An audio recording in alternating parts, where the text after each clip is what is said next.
సర్దార్ వల్లభాయ్ పటేల్ గారి 150వ జయంతిని పురస్కరించుకొని సామూహిక వందే మాతర ఆలాపనను ఉద్దేశించి ఒక నిమిషం మాట్లాడవలసిందిగా గంగాధర్ గారు. నమస్కారాలు. జై శ్రీరామ్, జై శ్రీరామ్, భారత్ మాతా కీ, భారత్ మాతా కీ.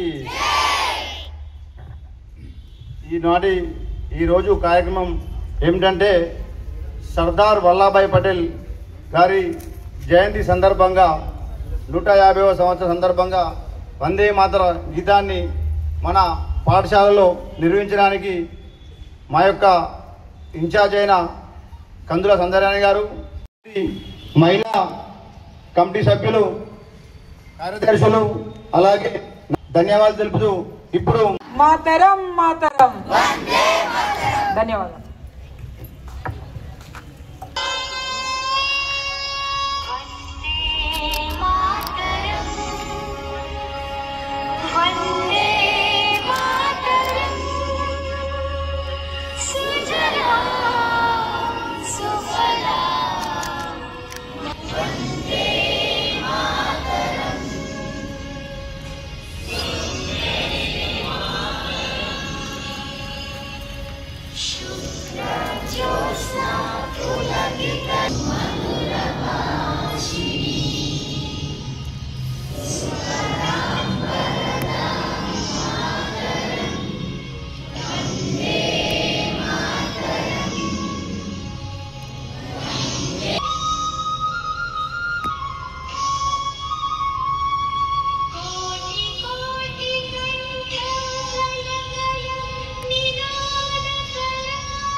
జనతా పార్టీ రాష్ట్ర అధ్యక్షుల యొక్క పిలుపు మేరకు ఈ సర్దార్ వల్లభాయ్ పటేల్ 150వ దినోత్సవ ఈ జయంతి సందర్భంగా ఈ యొక్క వందే మాతర గీతాన్ని ఆలపించడం జరుగుతుంది.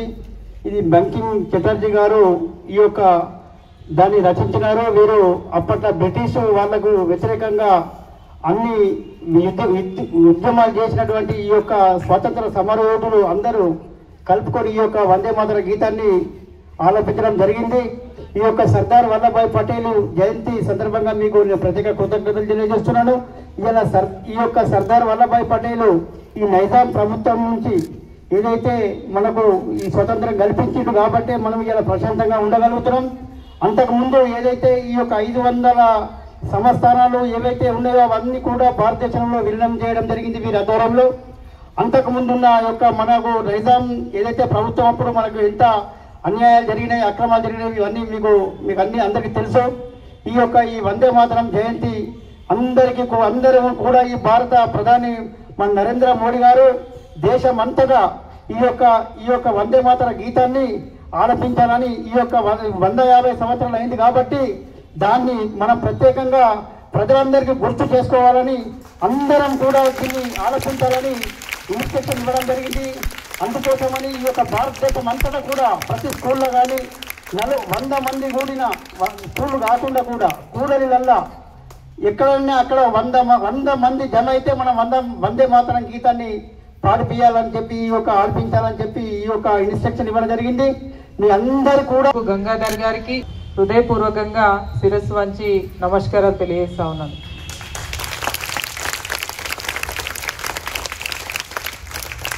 వందే మాతరం, వందే మాతరం అనే ఆ ఒక్క మాటలో యావత్ దేశ సమాజాన్ని, కోట్ల మంది భారతీయులని ఏకం చేసేటువంటి శక్తి దాగి ఉన్నది. వందే మాతరం ఆ ఒక్క మాటలో దేశ గౌరవాన్ని గొప్పగా తెలియజేసేటువంటి స్ఫూర్తి ఉన్నది. ఆనాడు బ్రిటిష్ పాలనకి వ్యతిరేకంగా వందే మాతరం పాటతోటి మొదలైనటువంటి మన ఉద్యమం కోట్ల మంది భారతీయులు ఏకమై ఆనాడు స్వాతంత్ర ఉద్యమంలో పాల్గొని ఈ దేశానికి స్వాతంత్రం సిద్ధించడం కొరకు ఎంతోమంది ప్రాణాలను కోల్పోయి ఇవాళ ఈ దేశంలో మన భారతదేశంలో మనం స్వేచ్ఛతోటి సమానత్వంతో అనేక అవకాశాలని హక్కులని పొందుతూ ఉన్నామంటే అది వందే మాతరం అనేటువంటి ఆ పాటలో ఉన్నటువంటి గొప్పదనం. వాళ్ళ నిజంగానే విద్యార్థులుగా మీరంతా కూడా తెలుసుకోవాల్సినటువంటి అవసరం ఉంది. ఇవాళ ఎప్పుడైనా కూడా ఈ దేశం యొక్క పునాది ఏంటి అంటే విద్యార్థులే. మీరు గనక గొప్పగా రాణించగలిగితే ఈ దేశం ఎంత అద్భుతంగా ముందుకు పోతుంది అనేది పదే పదే మన దేశ ప్రధాని నరేంద్ర మోదీ గారు వారి సందేశంలో చెప్తూ ఉంటారు. ఇవాళ ఏ ఉద్యమానికైనా పాటలో అంత పవర్ ఉంటుంది. ఒక పాట గనక ఉద్యమంలో ఆనాడు వందే మాతరం స్వాతంత్ర ఉద్యమంలో మళ్ళా జరిగినటువంటి తెలంగాణ ఉద్యమం కావచ్చు, ఏ ఉద్యమాన్ని